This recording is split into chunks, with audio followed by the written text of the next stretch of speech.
And 5, 4, 3.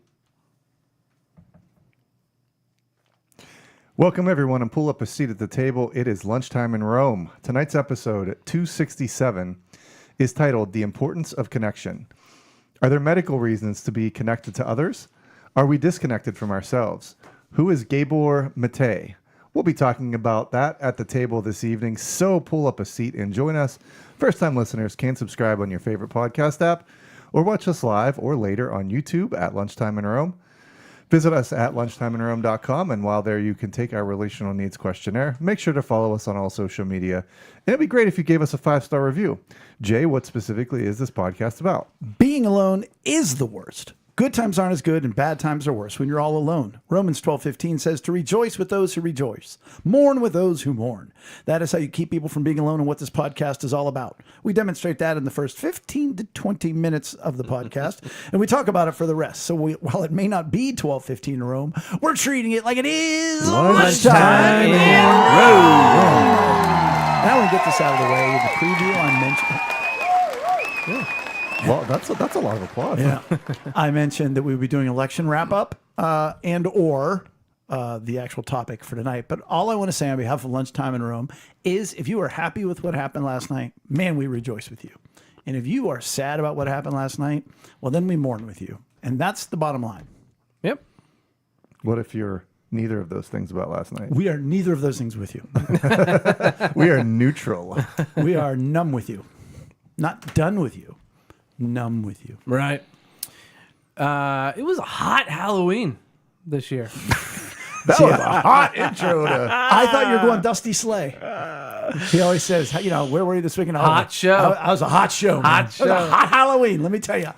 And the way you said it, I take it you're like me, and it's like, it's too hot for this time of year. It was too hot. Yeah. I am kind of ready for it to just be cool all the time now. I laid out yesterday and actually put sunscreen on. I did. You opened the pool again. Did you really put sunscreen on? I really put sunscreen on and went up and laid on the bricks. You That's realize how funny. much poison is in that sunscreen? That's okay.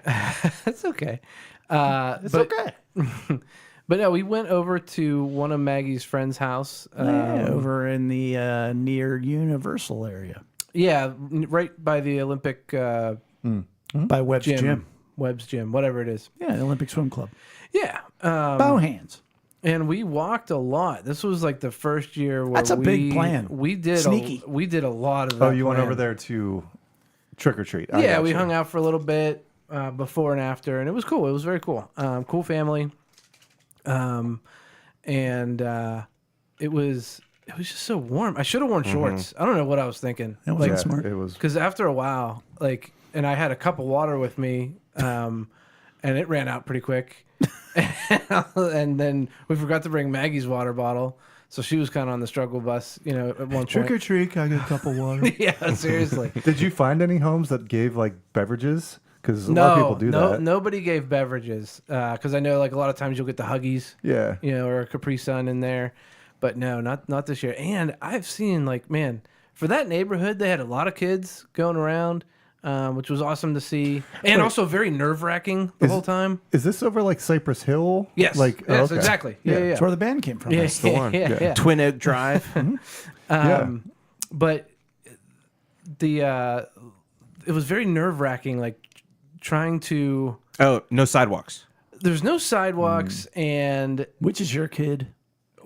well, and then we made a turn on I don't know what street it is, but it's the main road that gets you back into Cypress Hill. Yeah. Twin Oak. And there's a blind spot coming over the hill. There's a car coming too fast, and it's just it was Wait, a car going too fast? on Halloween night. Come on, didn't have their high beams on though, Brian.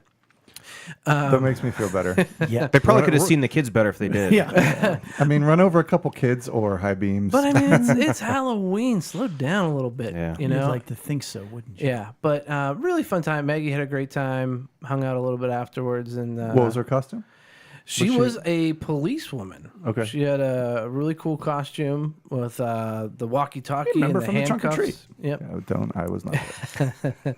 But yeah, no, she looked really cute, and the hat came off because it was getting kind of warm. Sure. After a certain amount of time, and she It got. was like Got along with the other kids? Oh yeah, Yeah. It was like 80 degrees. It was, and she was good about, like, we told her, like, don't walk on lawns, walk on the walkway. She was doing really good. It was fun. Did you have any moments like, because last year it was like, you can stay at the curb, Daddy. I will go up to the door myself. She was just rocking it this Yeah. year, like, and especially with other kids, you know, and other parents were going with the littler kids, you know. But she was on her own, you know, as we walked through the neighborhood. But I've noticed, like, for that neighborhood, I feel like the mom, Stacy, the mom of Maggie's friend, or friends, I should say,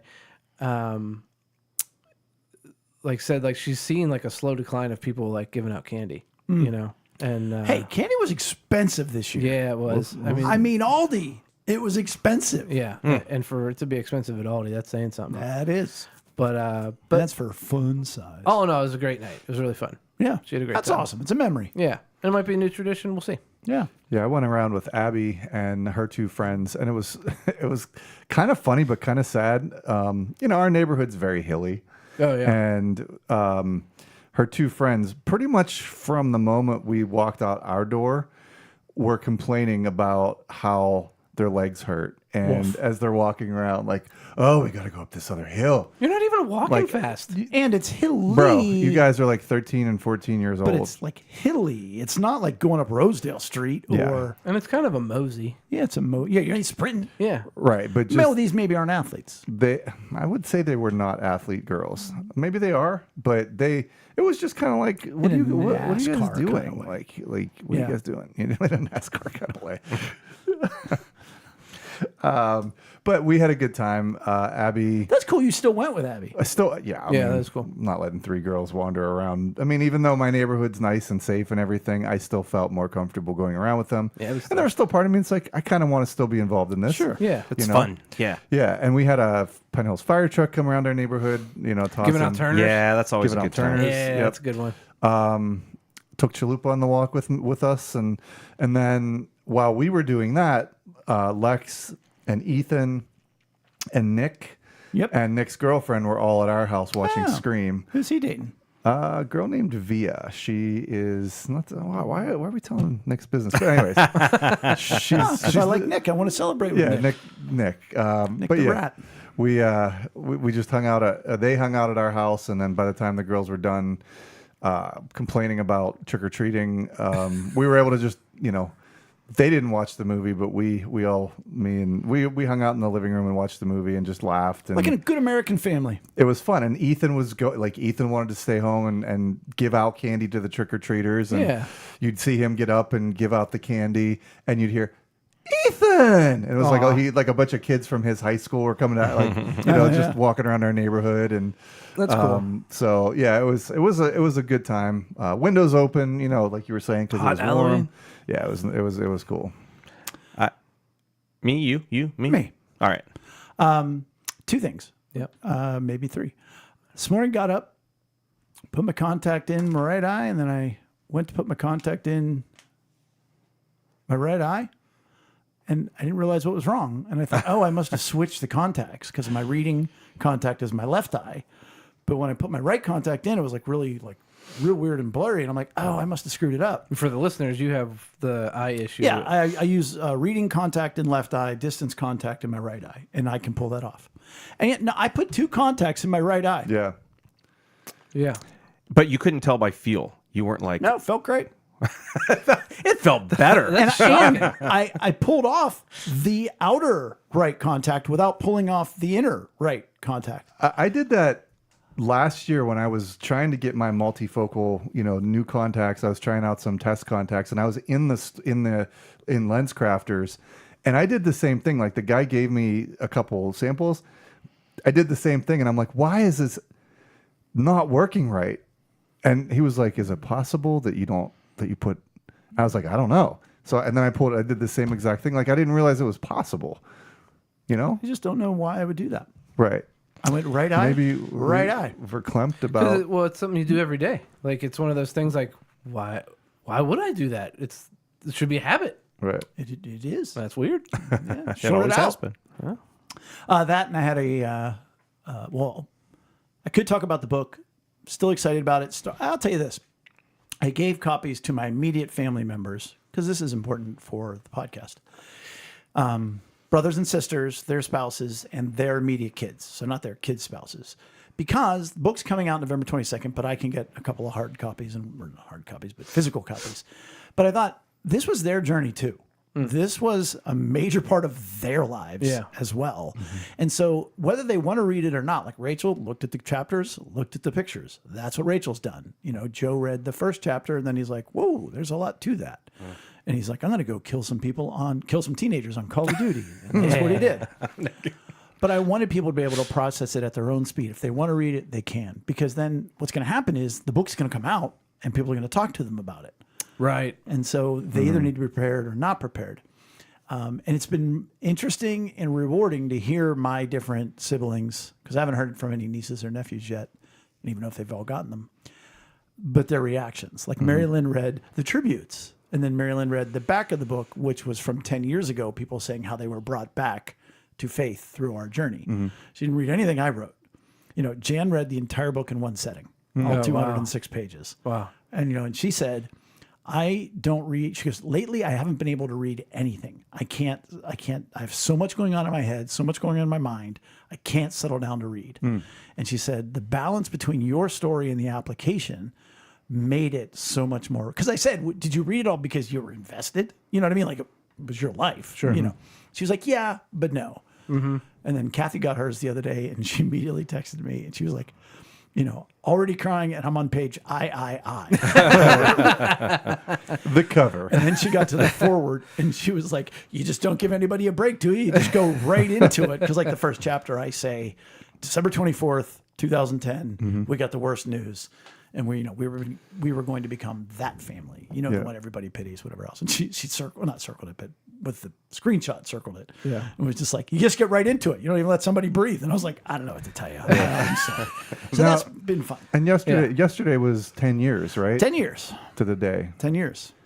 And it was, you know, people checked in with us and were like, you know, how are you guys doing? Are you okay? And I'm like, well, Rachel probably has a 3-year-old biting her right now at work. So she's fine. I'm good. And I check in with Joe and Bella, and they're both like, no, we're good. It's like, all right. Yeah. So the other thing I was going to say is I had some of the loudest noises I've ever had in my life at a chiropractor appointment today. I got in the car yesterday, and my back almost seized. Like I got in differently because the door was, you know, not all the way open. Yeah. And like I had to sit down. I was like, whoa, whoa, whoa, whoa. And I was okay. And then by the end of the night, I'm like, there it is. Yeah. And normally I let it, like, figure I'll work it out for a couple of weeks, and then I go to the chiropractor. Right. Well, I went today. Tried me this way, nope. Tried me that way, nope. Did the traditional crack, lower back, fine.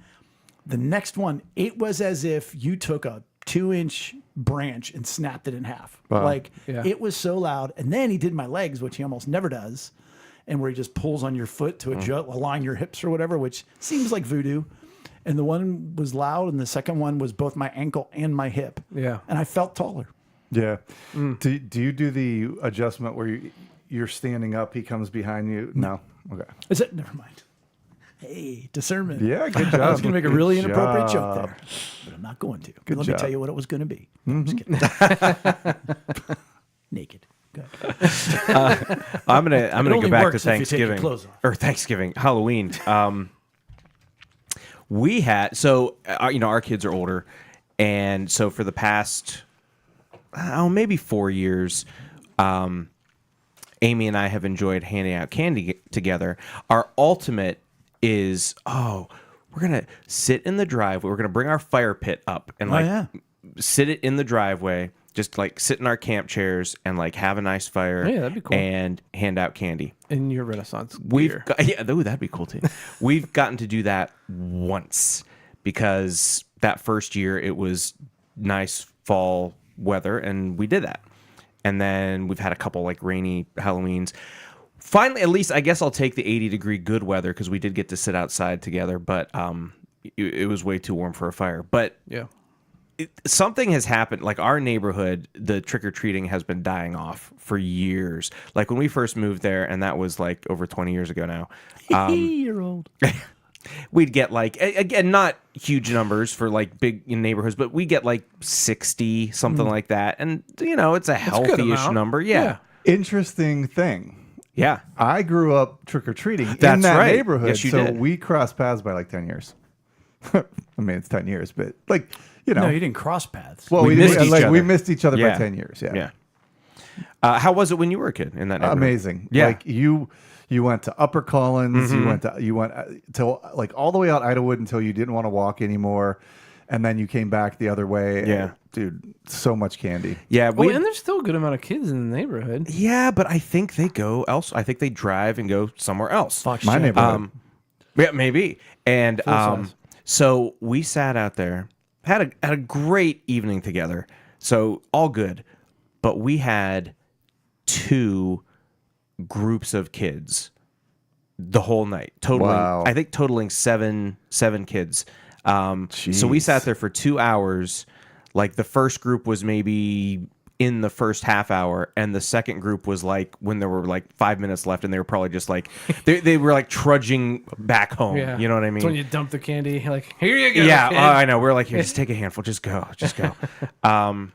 So yeah, it was That kind of makes me depressing. sad, yeah. But I mean, we had a good time together. But it was also we're sitting there like, what are we doing? We like to do this together. We're not really like Yeah. doing what we want to do. So yeah, That's a bummer, man. yeah. We had 2 groups. Now we traditionally go to my brother's. So last year Rachel stayed home and I still went to my brother's. I would imagine that would be a good neighborhood. Oh, it's great. It's Yeah. and even that's died down. It's over in Plum, Rustic Ridge, and like everybody goes to the edge of the driveway. Like everybody, like, sits out there, yeah. do. And there's parents who are handing out beers to the dads and that Right. kind of stuff.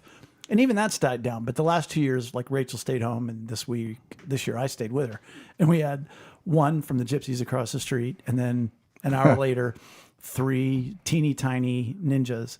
And it was great because I had this big old bowl, which I knew we weren't going to hand out that much, but I said, take as much as you want.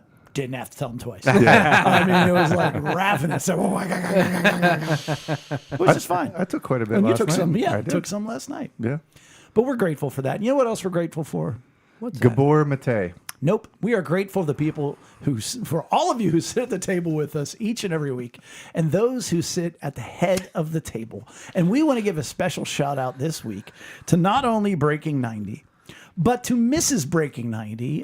They are going through some stuff. They're batting it down, being good parents, and I have it on good word that Mrs. Breaking 90 has been just stepping up to the plate and is a rock star. And so I don't know if she ever. Oh, big guys here. Hey, big guy. Big guy. General Big Guy, I Literally should say. says General big Big guy here. Yeah, not big guys here. Big guy here. Big guy Big here. guy. But no, Mrs. Breaking 90, great job. Keep it up. Breaking 90, thank you so much for sitting at the head of the table, Yeah. along with Groot and the Hooked on Jesus podcast, along with Bethany, along with Mary Lynn, along with Ashley, and along with Laurie Ann. We are so grateful that they have gone to lunchtimeinrome.com and become a paid subscriber, which enables them to sit at the head of the table. And we are grateful for that. Yeah. I will add a note. If you got an email from Substack offering you a discount on subscribing Oh, to You get like a free month or something. You I, get I free think month. Sally Heard did. I mean, take advantage of the free month. And then cancel it. but my point is, people think that you are going to start to have to pay. No, You don't. that's untrue. Someone come to me and said, "Is your podcast protected by a paywall?" And I was like, "First of all, it's the table. It's not a podcast." That's fake news. Yeah. So don't be swindled into that. Yep. but contribute if you want to. Yes, we love it. I mean, get swindled. No, just kidding. But yeah, No, we would love for you to sit at the head of the table with us and with them, I should say. And it's a very privileged thing that everybody can do. Yeah. Everybody's looking for privilege. You too can have privilege. You also can have privilege. Well, and you're a producer. Of, $99.99 a month. yeah, you're a producer of the podcast. You can put it wherever you want. put it on your LinkedIn profile. Yep. You Yep. can do it. Yep. IMDb. Yeah. It's exclusive to anybody that wants to do it. That's right. Hey, get in now. Yeah. You're one of the select few. Yeah. Yeah. So tonight, this is a different kind of podcast, Time at the Table, because we are going over something so unbelievably general and yet maybe even something so specific. What do you mean? Well, thank you for asking. I will tell you. We're going over the importance of connecting and or connections. which we probably should have gone over maybe episode 2. Maybe if we wanted to push it back, 3, 4, 5. But it's the general understanding, but it's going to be explained through a gentleman who I have learned about, Dr. Gabor Mate. Or Gabor Mate. could be, I don't know. could be. Nobody in the air. knows. I mean, I could maybe do more research, but Yeah. I didn't, not in the pronunciation. So we're just going to stroll through and talk about, the fact that right now life makes no sense. I mean, especially the world is upside down in so many different ways, and we don't have a lot of control. And it doesn't seem like we even have any control. But there is one thing we can do, and that is simply work on our connections, the relationships in our lives. If you think about it, no matter where you are, you're in prison. Oh, you could have connections, relationships in prison. You're in the hospital. What? Oh, no, I'm just thinking about relationships in prison. That's fine. Go ahead. Sorry. Chris, Go ahead. How dare Just you? make sure you get the top bunk. But That's yet- what I've heard from people. But you, yeah. I don't know what that means. Gosh, you What guys if you're in are so- solitary confinement? Well, then you're going to have food delivered every day Ah, and you have the opportunity for a connection. That guard. for a connection. Huh. But no matter where you are in life, you're in the hospital. Oh, this is like, God bless Vic Joshin, his daughter, a saint of our church who's been in and out of the hospital, and he's 90, whatever years old. And his daughter said to me, I'm not worried about him. He's fine wherever he goes. He'll flirt with every nurse in the place. He makes friends with every doctor. I'm like, my man Vic, that's what it's all about. So he's making connections wherever we can always do that. And I think we overlook that. And I think when we have problems in our lives, we look to solutions. And if you want to go from a medicinal viewpoint, there is a mental health crisis in our world today. And being a pastor, I talked about it a couple weeks ago. Back in the day, you clearly had a demon. You were possessed. If you had problems, if you were, anything was going wrong in your life, Right. in your life. Then it went to, it's chemical imbalance. So, okay, give you a pill, you're better. Pill, you're better. Well, what if it's based on the relationships that we have? Mm-hmm. Yeah. And that's not considered. Like, how often you go to a psychiatrist, he's like, hey, let's work on the relationships in your life. Mm-hmm. I mean, don't- a therapist might help you with I that. was just going to, yeah. Mm-hmm. Yeah. So that led me to Dr. Gabor Mate. And I was doing some really deep research on different theories, and he popped up on a tweet. So I looked into him. His grandparents were killed in Auschwitz Wow. during that time. Like, not just like tragically, on a Couple tour. weeks ago. Yeah, it was On a tour. Oh, my God. a tragic accident. Hotel And to California. save his life, his mother gave him to his aunt. And then when he returned, when she came back a year later, and he's like 2, The 3. mother? Yeah, the mother gave him away to aunt to protect him in case she got taken or captured. So so his grandparents. Grandparents not- are dead. Okay. Grandparents are dead. I thought you because I just want to be clear. I thought it was his parents died, No, but before that they gave him away, and then when his mother When they came came back, back, yeah. yeah, It really I was, freaked him like, out. Wondering how that happened. no. Grandparents dead. Gotcha. Mom alive, saves him, gives him away. But she notices that he's not right when he comes back. He won't make eye contact. And he's just traumatized because of everything that's. I Sure. mean, they're in the middle of a war zone, whether you're in it or not. You know, Yeah. whether you were Do we know how old he was about this time? like what? 2, 3, 4, Okay. somewhere in there.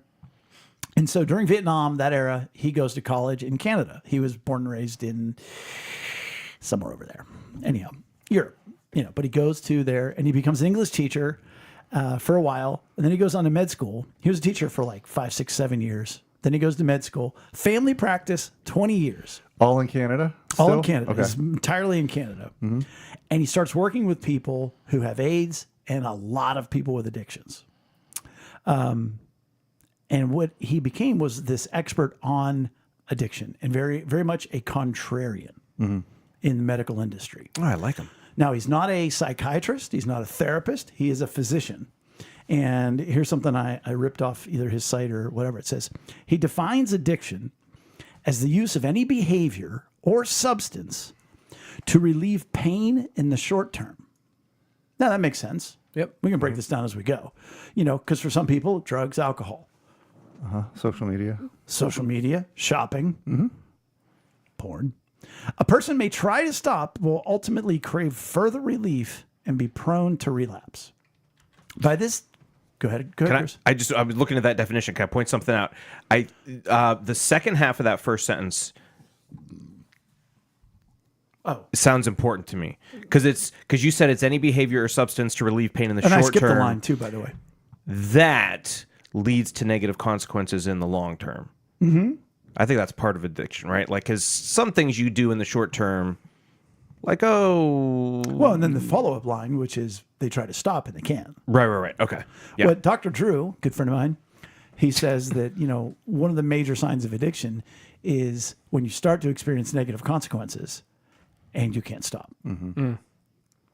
The line I think I left out was, without addressing the root cause of the pain, a person may try to stop will ultimately crave further relief and be prone to relapse.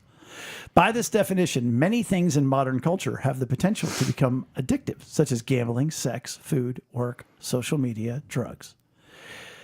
Mate argues the war on drugs, and I love this line, actually punishes people for having been abused and entrenches addiction more deeply, as studies show that the stress is the biggest driver of addictive relapse and behavior.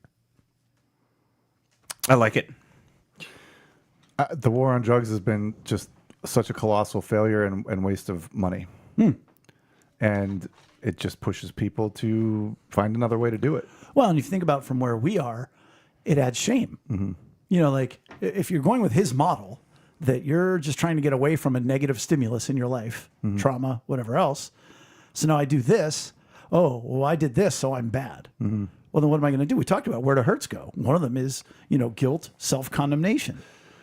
And so, I'm the worst. I'm the worst. And so it just feeds it what's coming out of the top of your cup. Mm-hmm. Yeah, I'm real familiar with addiction.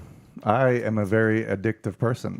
Like I have a lot. I've dealt with a lot. I've battled a lot for a long time. I think this is a fascinating discussion on what is addiction, and it could be such a doom spiral. It just you want to quit, but you can't, and then like you go after it twice as hard sometimes. It's like the serpent eating its own tail. Yeah, kind of the thing. Ouroboros. Yep. What? Ouroboros?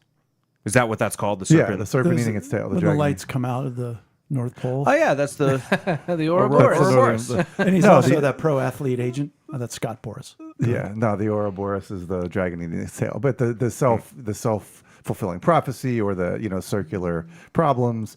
So I think it's fascinating. I think addiction's great. I don't think it's great. I don't think it's great. I think this conversation. Big fan. Big fan. I try to do it as much as possible. Well, this is actually an intervention, Brian, because you are addicted to being a goalie. Yeah, I really am. It's the truth. But that doesn't have negative consequences, does it? Oh, I don't know. Have you seen your body? My feet. Your feet are dying to get away from you. No one should see that. I digress. Mate goes on to say that a system that marginalizes, ostracizes, and institutionalizes people in facilities with no care and easy access to drugs only worsens the problem. So if we're just putting people, which we don't inherently do anymore, but you're just putting people in institutions, drugging them up. That's 3. That's just making it worse. Yeah. Now, This isn't in our notes. How about those witches in Salem, right? Well, we did skip that part. We drill a hole in somebody's head to let all the evil spirits come out. Wow. Yeah. Wait, how did that get into this? Well, that was because people had evil spirits, and then everyone was possessed. Oh, we skipped that step in history. I see. Okay. Everybody was possessed. Now everybody's mentally ill, and then there's that brief period in the middle where some were witches and some witches had to let the evil spirits out. Chris is like, we're drilling people's heads now? What? This Gabor Mate is a bit crazy. Well, we still put a lot of people in prisons, and Yes, we do. That it's not healthy how we do that. I mean, it's a big industrial complex of, it's a big business. Yeah. And Big business. And there's a fine line between public health and public safety. Sure. And we could go down a real big rabbit hole. We could, I don't want to get too political, but I've always looked at that as obviously people need help, and if you are addicted to some serious drugs, you could be dangerous to other people. But you're also a lot of times getting like incarcerated for things that aren't hurting other people. Right. You know what I mean? So Yeah. you're like criminalized, but you're not really doing something that's so bad. It's just a whole big mess. Like you said, like it's almost like a business, Brian. Like, Oh, it It's is. very much Yeah, a the war on business. drugs. It is a business. So is the prison industry is a business. Yeah, and I think prisons are getting better at helping not like it used to be. Hey, throw them in the sanitarium, throw them in prison, and people with real challenges, addictions, mental health issues, they just got nothing. You're pretty much just. And at least now, I feel like there has been a better push to help rehabilitate people in those prisons. It's still not the best. Like, it is a complicated Well, subject. and you look at anything like back in the day, if you were addicted to drugs, whatever else, yeah, you went right into the, and or mental health. You went right into the mental institution. Right. Or you went to prison. And then now it's like, oh, no, you can't do that. So where are they? Well, they're all in the streets. It's very true, that's too. not good either. Nope. Yeah. That's not working out. Oh, there's bad needles. Oh, so let's give them good needles. Well, Yeah. that's not good either. I think we're talking about things that are, those are topics that deserve their own discussion. I don't think that's where we're going with this, is it? No, but it's a good sidetrack. Yeah, And because it let's get back sets on up point, where though. Gabor got from, because I want to say, and this is what I was going to say that isn't in the notes, which is he is wildly criticized amongst experts because they say he's what? so I just keep having funny things come in my head. It reminds me, I can't remember what show that is, but somebody writes Friends. He writes pornographic novels for children. they're wildly unpopular. On a first date, he tells his date that. So Gabor is wildly unpopular amongst his peers because what they say is many people become addicts without trauma, without being abused, without having negative consequences. They just become addicts. And so he's very much not cared for in a lot of his industry. Is it like a genetics model of addiction, like where hey, you're just born with this addiction, you're just Some born believe with that. I alcoholism? mean, yeah, those who advocate for that would advocate against what he says. I think trauma and addiction are almost impossibly linked. Like Sure. they are. Like Yeah. I don't think you can have one without the other. Right. No, you can have be- addiction without yeah. trauma. Yeah. I don't. Can you? I don't know. I think it's much more easier to pick up addiction if you've had trauma. Yeah. Well, and who hasn't had Easier, trauma? Who yeah. hasn't had trauma? Who hasn't had and what is trauma? And who are we to define what trauma is? And is this all real? None of it is. I don't think it is. Not None a of it. dadgum bit of it. Now, Sorry, back on track. Lizard people. I am not doing any of this as a Dr. Gabor Mate advocate or fan or whatever else. I just found what we're going to follow up with to be quite interesting and a very simple way of looking at things. But he has also been a very big advocate of needle exchange programs, of eliminating prisons and doing many things that I was like, well, I'm not okay with that, and I'm not okay with that. So like, I'm not. Oh, Yeah. He is huge for Palestine. I mean, my man wants Israel gone. Is it That really may not be his exact words. interesting? Well, Their occupation of the land, and he went to Gaza, and parents were Before- murdered in grandparents were. the pause and the move on was outstanding. Is this the Body Keeps the Score guy? No, Okay, no, that's the Body Keeps the Score guy. His name's that's like his birth name. it's more than Parents. What do you want to call this guy? They knew what he was. Body gonna- Keeps yeah. the Score really guy. forced him into Oddly that, enough, he wrote a book called Body Keeps the Score. Langderveld Vang de Vang. Look it up because I want to see how close I came. Oh yeah, it's not it. No, it's not Langderveld Vang de Vang.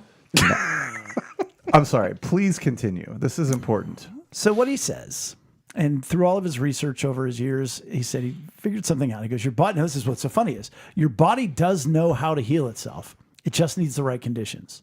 The problem is modern medicine treats symptoms, that which comes out of the top of your emotional cup. See episode, whatever one we talked about the cup.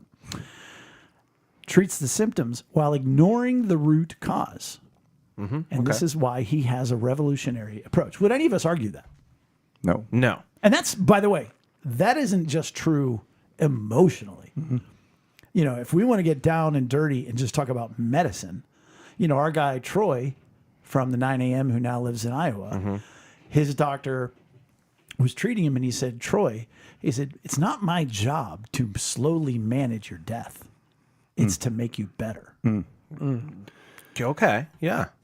And that's not, and he goes, that's what most of my industry does is manage your death.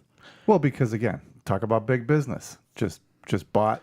Sorry. Well, I would love to. No, because I wanted you to take us right to the edge of that slippery slope a little bit closer and then peel back. Well, like you see a guy like this that you're saying he's an outsider, he's bucking the trend, the experts. A lot of times that consensus, there's a lot more behind that, and it's not just philosophy. Yes, I love what Troy's doctor said. That's please let's have more doctors think like that. Yeah, It's a good way of putting it. and he's doing a great job of it. I'd like to think that we're slowly, as a human race, becoming more like aware of that trend. But it's still like a huge problem. Maybe that's just me. Maybe that's me growing, treating the symptom rather than as an adult, and like just realizing. we're becoming more aware of like the need for solving the root cause. More aware of holistic approaches.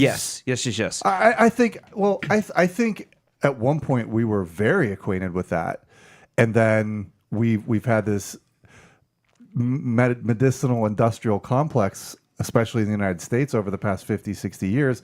And we're coming back to a knowledge and an understanding that, hey, wait a second, maybe we can't solve everything with a pill. See, I would disagree with that.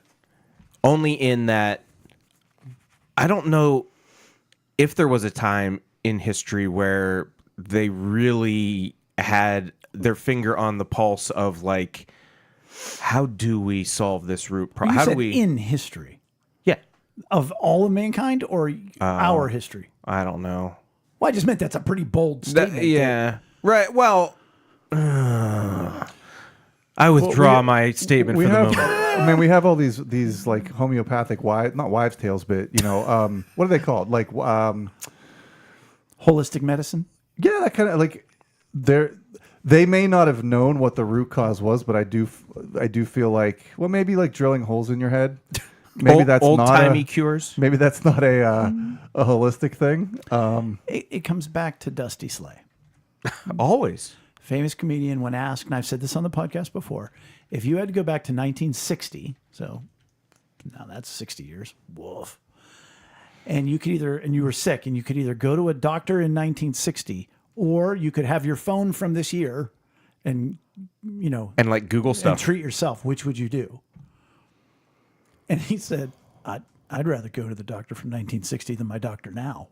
He goes, at least he practiced medicine. He might even say to me, drink a little motor oil. He said, I would be like, well, I guess he's seen it work. But that's sort of the point, that at least back in the day, there was some balance, and there was doctors, not just this one size fits all because the insurance company said so, and we want to get a quota on either our hospital stay or our pharmacy bonus. As we've seen over the past 4 years, there are protocols that are handed down from on high, and the majority of I would say the majority of people that practice medicine just strictly follow that. They're part of the system. They're very They're not much independent. incentivized to sell the drugs. Yeah. And that's true. Eric, you wanted to talk about 25 minutes ago. What were you going to say? I was just going to say, I wonder when all that happened, that transition into the medical stuff. Because I remember, shout out to Tom Rebar, my youth pastor growing up. Okay. Yeah. Okay. And we were talking, we were on a trip somewhere, we were just talking, and he made the comment of like, and this was in the 90s. And he was like, well, back in the 1900s? Yes. We're the most unhappy nation, and we're the most medicated nation. And the most prosperous. Yeah. Which is pretty incredible. Yeah, it was the 80s. And that's when you were saying it happened? Mm-hmm. Yeah.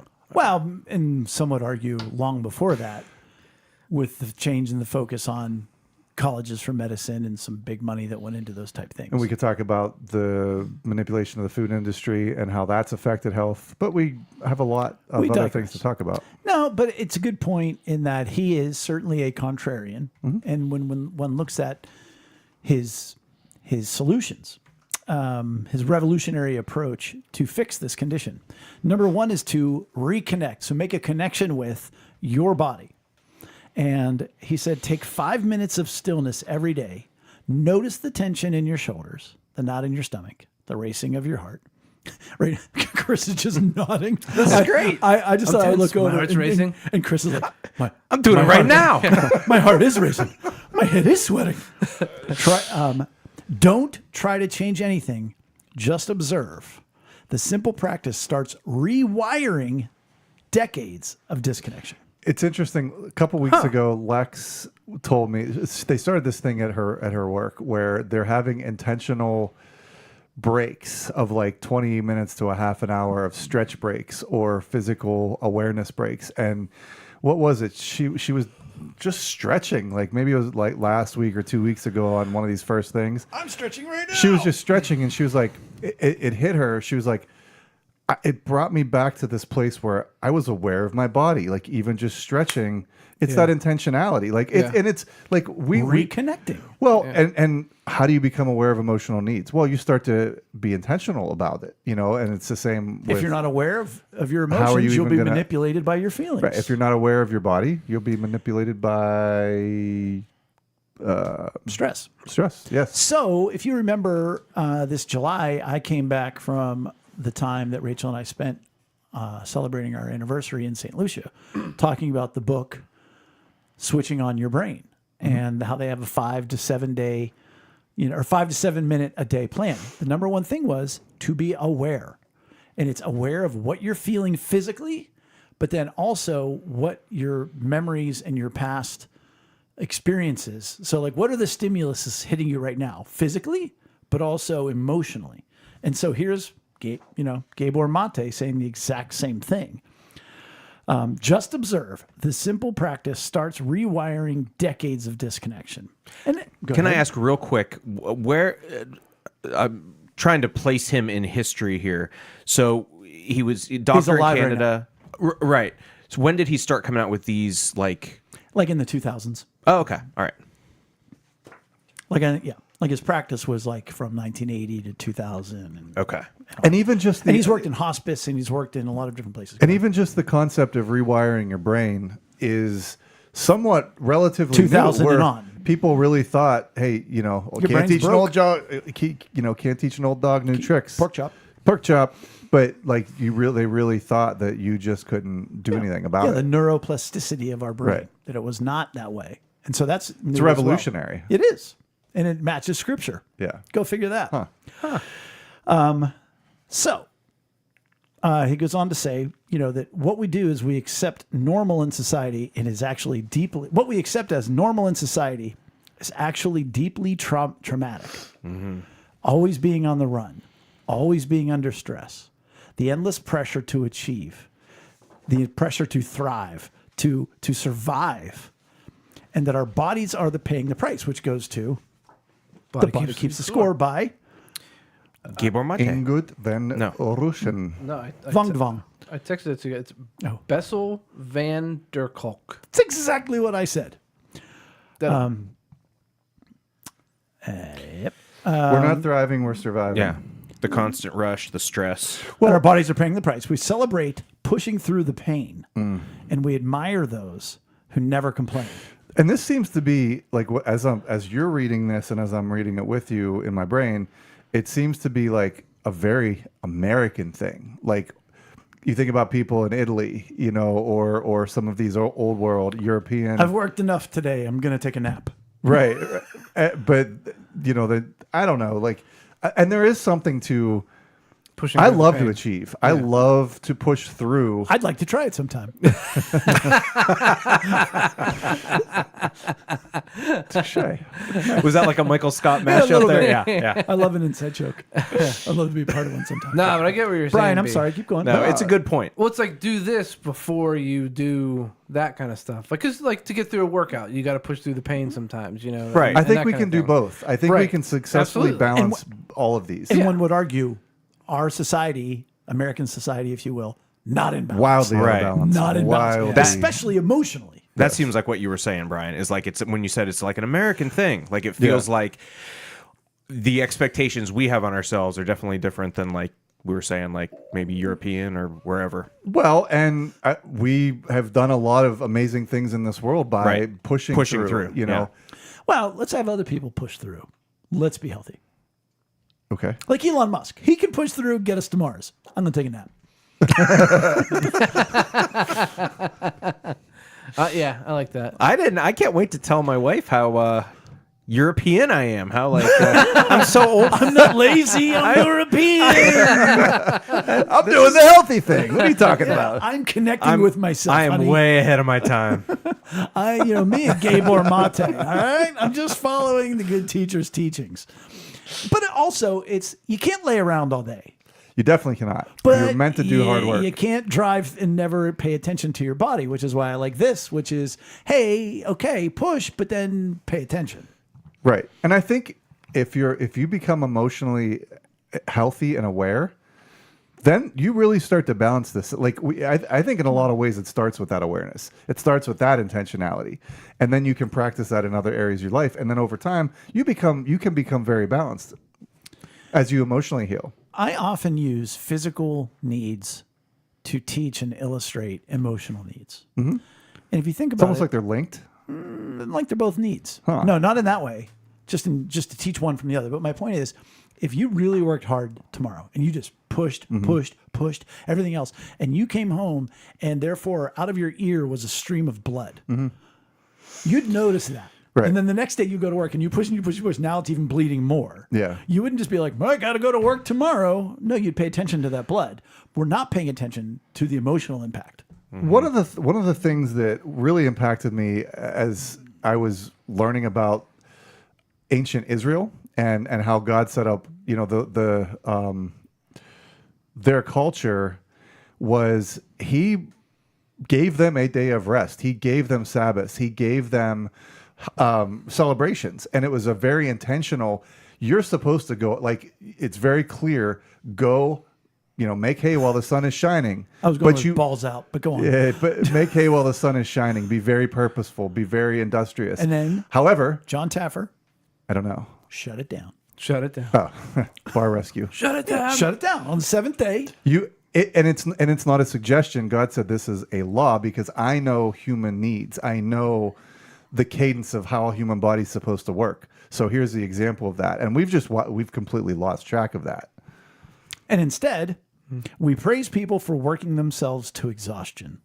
They're not signs. Oh, yeah. Did I say that? These aren't signs of health. We celebrate pushing through pain. We admire those who never complain. We praise people for working themselves to exhaustion. They're not signs of health. They're symptoms of collective trauma. For example, the anxiety that's plagued you for years, it was protection. The perfectionism, well, that was simply survival. The people-pleasing, oh, that's adaptation. You weren't broken. You're doing your best to survive. That's wild, man. It makes sense, though. It does make sense. Like when I read it, Yeah. I was like, son of a gun. And what I like about him is he is the combination of Dr. Van de Vlern and The Body Keeps the Score and Switching on Your Brain. Like I'm seeing all these really smart contrarians to a degree and or, whatever. And then he's sort of saying, yeah, that's how it works and whatnot. Go on.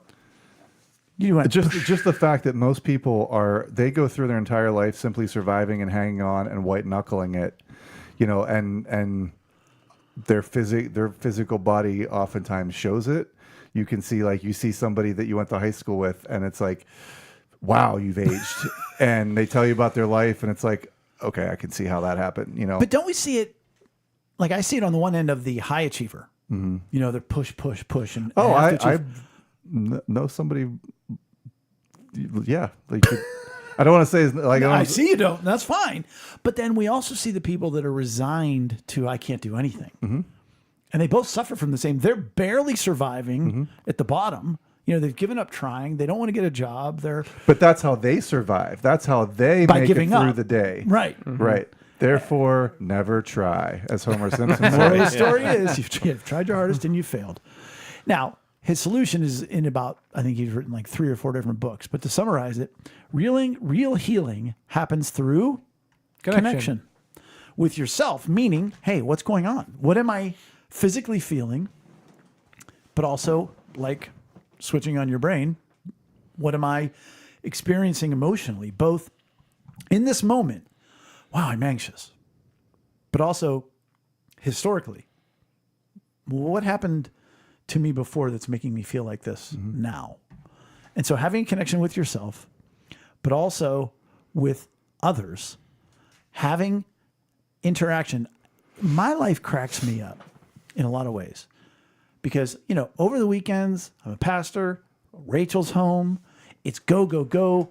I used to have friends, we'd go disc golfing and it'd be fun and we would do that. And it's interaction, it's Friday night, it's Saturday night, and it's Sunday. And then Rachel goes to work Monday and my world's like, ew. Like maybe I got a lunch here and there. Maybe I have a meeting at night. Do you know when I notice things about my body? It would be Monday through Friday. Friday through Sunday, I got no time for it. Right. I'm moving and shaking. I am talking to people. I'm connecting with people. But I'm sitting on my computer, nothing. Right. And so, everything we've done, which is why I said this should be episode 2, 3, or 4, is emotionally focused therapy, shared experience therapy. To rejoice with those who rejoice, guess what? There's got to be those. To mourn with those who mourn. That ain't by yourself. We were made to be in a relationship, in community. We follow a triune God, God the Father, Son, and Holy Spirit, in perfect what? Relationship. We're not supposed to be an island. And so that the key to healing is other people and the connections we have with one another. To me, I'm like, yeah, absolutely it is. But we don't focus on that. That's what your diagnosis. Well, what is it in the DSM-3 so we can get your insurance to cover it? You know, like think how many people are prescribed drugs for their problems. And am I saying that all, you know? Of course you're not. No, but I'm saying, man, we need to prescribe better relationships. We are imbalanced in that solution. Very much so. And then also, we need to be in connection with the parts we've hidden away. How about that? Yeah. What's that? Unpack that for me. What am I hiding? What do you think? What do you think you're hiding? That's why we're having this podcast tonight, Chris. I'll be transparent. The past couple of years, I've gone through some therapy. You know, talking with a counselor, and I'm just unlocking some of the things from my youth that I thought I was over, but it turns out You were under. I was surviving. Okay. Like I was like what I did to protect myself as a young person, you know, 15, 16, 17, 18, for various reasons. Sure. Never really went away. It just went underground, or, you know, and some Morphed. and there was some healing, but it went underground, morphed, and became something different when I reached a certain period in my life as an adult. So I think that, like, just for me, hidden, it was there. Yeah. You know, like, but it took some very intense and intentional work to kind of suss that out in my life, you know? I was thinking it meant more like things you've hidden from yourself, but it could be just things that have hidden themselves over time. Or, I mean, past hurts, we always, you know. Right. Well, you could unwrap your statement or maybe extrapolate. You said things we've hidden from ourselves, either consciously or subconsciously. Right. Knowingly or unknowingly. And Brian, your statement brought back a great quote I heard, which was that which you started to do, that which protected you as a child is killing you as an adult. Yeah, it's such an amazing quote. It's so good. And it's true. It's And that's what he's very talking true. about. Right. Like recognizing, wait, what did I do that protected me as a child? Right. Okay, well, how is that damaging me as an adult? And most of us never heal from that, and then we get pushed into the rapids of adulthood, and You're so you have ingrained in no your behaviors. yes, and you have no, again, unless you're intentional, you'll never see it, and you'll always be surviving.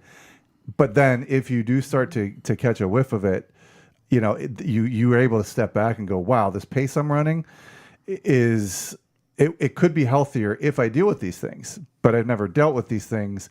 I've never connected with these things. Right? I think, yeah. And then again, if you're connected with others, they can walk you through that and they can rejoice with you that you're getting better, and they can mourn with you with what you've been through. Right. But if you don't have a true, genuine connection with another human being, that we all here at the table, both specifically the four of us, those who sit at the head of the table and those who join us at the table now, more often, later, we take for granted the connections that we have. Yeah. I've been talking to Breaking 90 all week. I only know Breaking 90 because he joined, us at the table. Yeah. I've been talking to him all week, DMing through Twitter. What a great connection we have. You know how many people are in hospitals don't have anybody to reach out to? Yeah. I'm sure he's got many. We take that for granted, and we have that.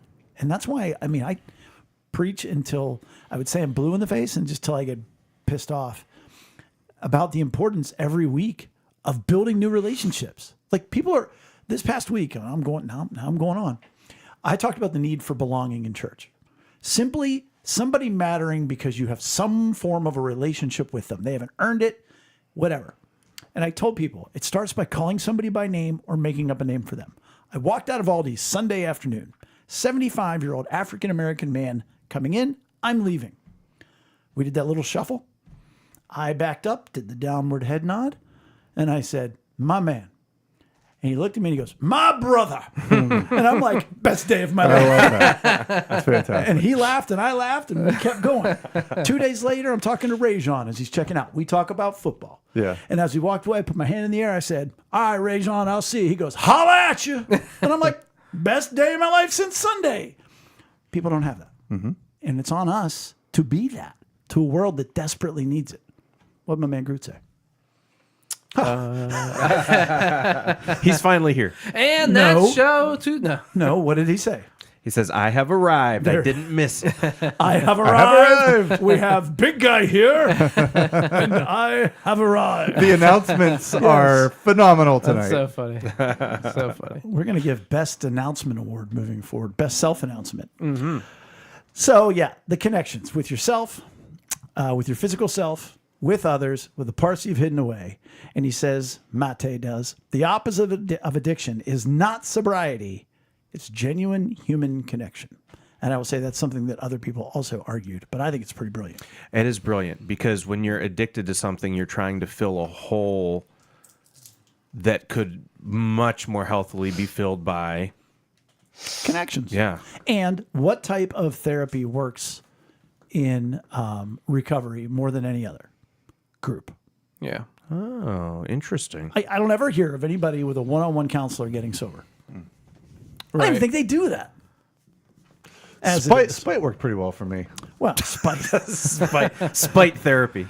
Is this a clean process, Jay, or would you say that it's messy and nonlinear? I would say that Dr. Mate would say that it is messy. It is nonlinear. Oh man, And it challenges everything you thought you knew. But on the other side of it is something remarkable. The chance to finally live instead of just survive. that is an amazing statement. It offers something remarkable: the chance to live and not just survive. And that goes back to, God rest her soul, my mother, who said, have a nice day. Oh, you mean get through it? And I'd be like, no, it's not about just getting through it. Because then at the end of life, you just got through it until you didn't. Yeah. Don't get me wrong. I get what she's saying. Right. But Right. it's to survive in it. Because it can be hard. Yeah. And that's why I wanted to bring it back just for a second to Scripture, which is 2 Corinthians 1:3. Praise be to the God and Father of our Lord Jesus Christ, the Father of compassion, the God of all comfort, who comforts us in all of our troubles. Why? So that we can comfort those in any trouble with the comfort we ourselves receive from God. That's how comfort works. It's relationships. It's our relationship with God, our relationship with others, not leaving anybody alone. I feel like a lot of people miss that end part there when they're quoting the scripture. That we received from God. So that we can comfort those. Who comforts that part. us in all our troubles, period. Yeah. No, so we can comfort those. Yeah. Yeah. That goes back to the group thing. That's why the group is so effective, is because there's people joining each other in the same hardships. And again, this is not a Dr. Gabor Mate apologetic seminar. He could be a complete quack, whatever else. I like what There he are wrote some good that I points. read. Take the meat and leave the bone. Yeah, chew on that meat. Pork chop. Pork chop. It all comes back to the pork chop. But is it around the kid's neck or the dog's neck? It's kind of both. Whichever, But whatever you it want. depends. Whatever you want. Chris. Depends if you want to use it correctly or incorrectly. Do There's a dog and a kid fighting over a pork chop. you want to be funny or make sense? I make that decision every Sunday. My wife says I'm neither, so I don't. Sometimes you do overlap. Not the 10:30. Well, that's it for episode 267. Okay. Join us live next Wednesday at 8:45 for episode 268. Between now and then, please give us a like or follow on social media and visit us at lunchtimeinrome.com. While there, take our relational needs questionnaire. As always, thanks for joining us at the table for Lunchtime in Rome. See you next week. Ciao. Glad you made it, Groot. Bye.